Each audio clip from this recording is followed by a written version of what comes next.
नमः सिद्धेभ्यः। ॐ नमः सिद्धेभ्यः। ॐ नमः सिद्धेभ्यः। मंगलम भगवान वीरो मंगलम गौतमो गणी मंगलम कुंद कुंदाद्यो जैन धर्मोस्तु मंगलम सर्वमंगल मांगल्यम सर्वकल्याणिकारकम प्रधानां सर्वधर्माणां जैनं जयतु शासनं जैनं जयतु शासनं जैनं जयतु शासनं। नमो अरिहन्ताडं नमो सिद्धाडं नमो आयिरीयाडं नमो वज्झायाडं नमो लोये सब्बसाहुडम। जय बोली अनंतानंत सिद्ध परमेष्टि भगवान की, जय बोली आदि ब्रह्मा आदिनाथ भगवान की, जय बोली श्री शांतिनाथ भगवान की, जय बोलिए चिंतामणि पार्श्वनाथ भगवान की, जय बोलिए वर्तमान शासनायक बरासों के मुल्ला से महावीर भगवान की, 2400 तीर्थंकर भगवान की, जय बोलिए परम पूज्य तपस्वी सम्राट आचार्य गुरु 108 सन्मति सागर जी महाराज की, आचार्य 108 सुनील सागर जी महाराज की, द्वादशांग जिनवाणी माता की।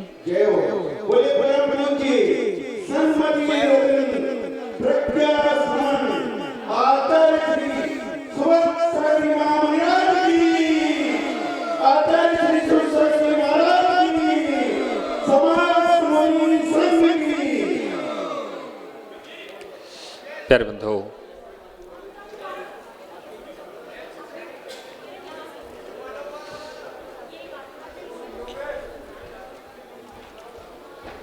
भगवान महावीर का परम शासन काल चल रहा है।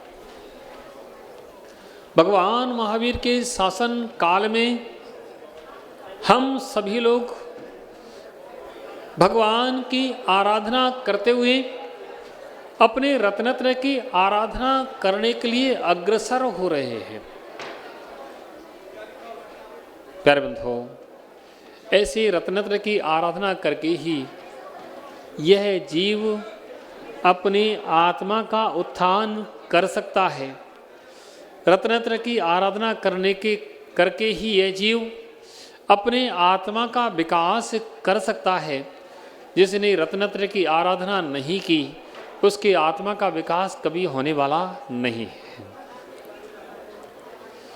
भगवान आदिनाथ ने, भगवान महावीर ने, 2400 तीर्थंकर भगवान ने उस रत्नत्रय की आराधना की है। मरणकंड का ग्रंथ में, भगवती आराधना ग्रंथ में, मूलाचार ग्रंथ में आदि कोई भी ग्रंथ की चर्चा करें तो एक ही बात आती है कि चौ आराधना को ध्याने वाला ही, चार आराधना को ध्याना वाला ही, रत्नत्र की आराधना करने वाला ही निर्वाण की प्राप्ति कर सकता है। बिना रत्नत्र की आराधना के कोई निर्वाण की प्राप्ति नहीं कर सकता है। भगवान आदिनाथ ने भी घर द्वार छोड़ दिया। आदिनाथ ने घर द्वार छोड़ दिया। किस लिए बताओ? किस लिए? किस लिए? रत्नत्र की आराधना के लिए।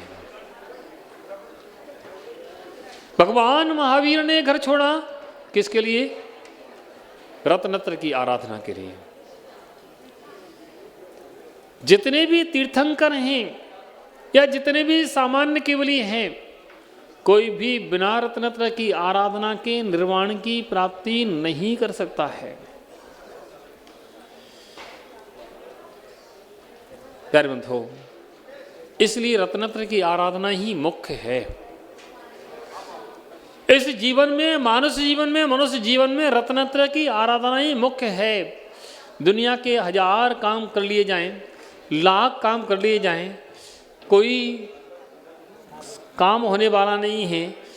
सिर्फ संसार का ही काम होने वाला है और कुछ नहीं होने वाला है। रत्नत्रय की आराधना ही मुख्य कार्य है। एक बार एक बालक मेरे पास आया कि महाराज आशीर्वाद दे दो। मैंने ठीक है, आशीर्वाद है। बोले महाराज मैं मुनि बनना चाहता हूँ, मुझे आशीर्वाद दे दो।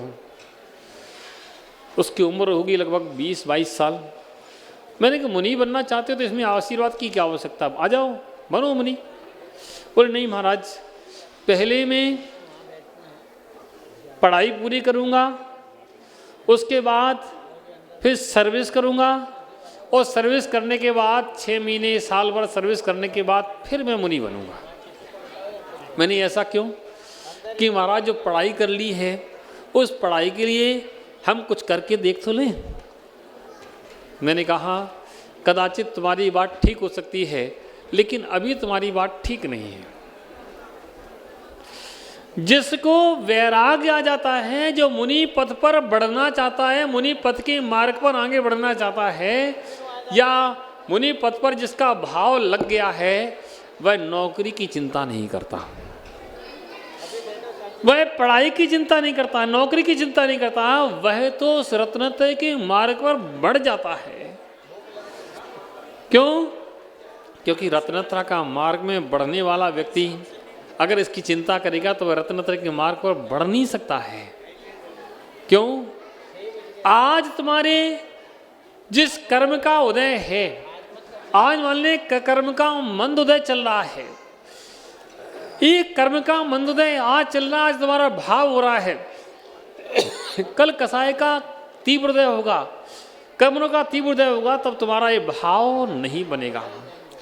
इसलिए कहते हैं जब तुम्हारा भाव बने, जो बने दीक्षा लेना है, दीक्षा लेने का भाव बने तो उसी समय भाव बना करके आगे बढ़ जाना चाहिए, क्योंकि वह फिर समय आएगा कि नहीं आएगा इसका भरोसा नहीं है, आगे भरोसा नहीं है। एक सज्जन मेरे पास आते थे कि महाराज मुझे दीक्षा लेना है, बस 2 साल की नौकरी शेष है, वो पूरी कर लें। मैंने कहा नौकरी की चिंता मत करो, दीक्षा लेना तो आ जाओ। और नहीं महाराज 2 साल की नौकरी पूरी कर लो उसके बाद। मैंने ठीक है कर लो। 2 साल की नौकरी पूरी कर ली। 2 साल की नौकरी के बाद उनके बच्चे की नौकरी कहीं प्राइवेट जॉब थी, वो छूट गई। बोले महाराज प्राइवेट जॉब है वो छूट गई है, छोड़ना बस 2 मिनट में, चिंता मत करो, प्राइवेट जॉब है छूट गई है, उसकी नौकरी लग जाए। मैंने कहा लग जाए कोई बात नहीं, मैंने कहा लग जाए कोई बात नहीं, आप रत्नत्रय के मार्ग में बढ़ना चाहते हो तो उसकी चिंता छोड़ दो। अब उनकी नौकरी भी लग गई। नौकरी लगी तो पत्नी का स्वास्थ्य खराब हो गया कि महाराज क्या करें, पत्नी का स्वास्थ्य खराब रहता है, बड़ी परेशानी है। पत्नी का स्वास्थ्य खराब हो गया, पत्नी का स्वास्थ्य धीरे धीरे ठीक होने को हुआ तो उनको ही स्वास्थ्य खराब हो गया और उनको कैंसर हो गया, उनको स्वयं को कैंसर हो गया। जब मुझे पता चला उनको कैंसर हो गया, मुझे इतना दुख हुआ कि देखो इनकी भावना रत्नत्रय के मार्ग पर बढ़ने की थी। जब उनको कैंसर हो गया सब पता चला तो मैंने फिर सूचना पहुंचाई, तुम तो यहाँ मेरे पास आ जाओ कि महाराज बीमार अवस्था में कैसे आपके पास आए हैं। मैं समझ गया कि जब जीव की भवतव्यता नहीं होती है, पुण्य कर्म का उदय नहीं होता है, या कुछ इसके नियोग नहीं बनते हैं, तो भाव होते हुए भी इस रत्नत्रय के मार्ग पर नहीं चल पाता है, नहीं आ पाता है। प्यारे बंधुओं, बड़ा दुख होता है जब ऐसे भाव से जीवों को देखते हैं तो बड़ा लगता है कि कैसे भी इसके परिणाम जो हैं वह भाव जो हैं पूरे हो जाए, जो परिणाम इसके श्रेष्ठ हो रहे हैं और अच्छे आगे बढ़े, लेकिन कर्म का उदय किसी को छोड़ता नहीं है। तीर्थंकर आदिनाथ ने भी 83 लाख पूर्व तक शासन किया। कितने वर्ष तक? 83 लाख पूर्व तक शासन किया। और 83 लाख पूर्व के बाद उनका तो कुछ नियोग था, उनको तीर्थंकर प्रकृति का बंध था, उन्हें तो उस भाव में उनको दीक्षा लेनी ही थी, तो उनकी दीक्षा हो गई। लेकिन ऐसे नियोग हर किसी के हर समय नहीं बनते। आज भगवान को केवल ज्ञान हो जाएगा, आज भगवान का प्रथम आहार है। कल भगवान की दीक्षा हुई, आज भगवान का प्रथम आहार है। मैं सोच रहा था कि देखो भगवान का पड़गान करने के लिए हजारों लोग खड़े थे और पड़गान कर रहे थे, उन्हें बुला रहे थे, भगवान आ जाओ मेरे यहाँ आहार कर लो, भोजन कर लो। क्या आपकी बुद्धि मुझे नहीं पता, आप तो आकर के आहार कर लो। लेकिन भगवान नहीं गए। मैं चिंतन कर रहा था, कर्म का संयोग जो होता है वो जीव को कहीं ना कहीं मिलाता है। राजा श्रेयांश को जाति स्मरण हुआ और राजा श्रेयांश ने आहार की विधि को जान लिया और आहार की विधि को जान करके उन्होंने पड़गान किया। और राजा श्रेयांश के यहाँ क्या हुआ? क्या हुआ? क्या हुआ? किसका? आदिनाथ भगवान का, प्रभु का, मुनि महाराज का आहार हो गया। आदिनाथ मुनि महाराज का आहार राजा श्रेयांश के यहाँ हुआ। मैं सोच रहा था कि राजा श्रेयांश के यहाँ ही क्यों हुआ? इतने लोग पड़गान कर रहे थे, उनके यहाँ क्यों नहीं हुआ? ओहो, क्योंकि पूर्व भाव में कब? कितने भाव पूर्व? कितने भाव पूर्व? 8 भाव पूर्व राजा श्रेयांश जब आदिनाथ बजजंग थे, राजा बजजंग थे, तो राजा श्रेयांश उनकी पत्नी श्रीमती थे। ओहो, श्रीमती क्या जीव था, वह आके राजा श्रेयांश बना और उनके हाथ से ही आहार हुआ।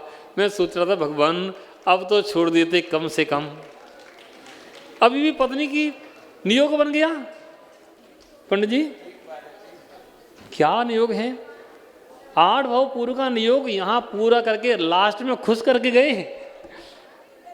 हालांकि उनको राग नहीं था, उनको कोई संबंध ऐसा नहीं था, लेकिन फिर भी नियोग है।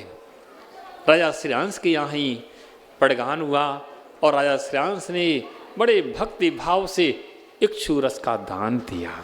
प्यारे बंधुओं, ऐसे आदिनाथ भगवान का मुनिराज का आहार हुआ और दिगंबर चर्या, मुनिचर्या, जैन मुनिचर्या कैसे चलती है, ऐसा उपदेश महाराज ने मार्ग दिखाया और वह मार्ग आगे बढ़ा।